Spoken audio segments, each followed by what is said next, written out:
अस्सलामु अलैकुम वरहमतुल्लाहि वबरकातुहू।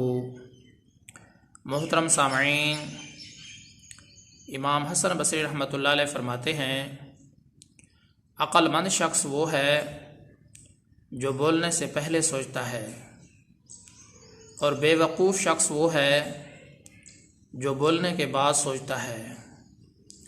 मोहतरम सामईन, अब हम अपना जायज़ा लेते हैं कि बोलने से पहले भी हम सोचते हैं या बोलने के बाद सोचते हैं। हर आदमी तकरीबन, अगर आप जायज़ा ले लें, दूसरी बात पर तो अमल कर रहा है, पहली बात पर अमल करने वाले तकरीबन इस दुनिया के अंदर बहुत ही कम लोग हैं जो बोलने से पहले सोचते हों। अक्सर लोग बोलने के बाद ही सोचते हैं कि जब बीवी को तलाक दे दी तो उसके बाद सोचना है, जब वालिदैन को गालियां दे दी उसके बाद सोचना है, जब किसी मुसलमान को गालियां दे दी तो उसके बाद सोचना है, जब गुनाह कर लिए तो उसके बाद सोचना है।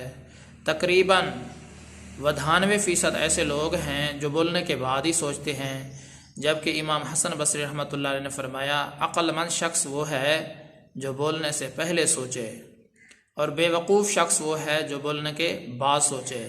मोहतरम सामईन, इमाम हसन बसरी रहमतुल्लाह अलैह के इस कौल से हम अंदाज़ा लगा सकते हैं कि हम अक्लमंद शख्स हैं या बेवकूफ़ शख्स हैं।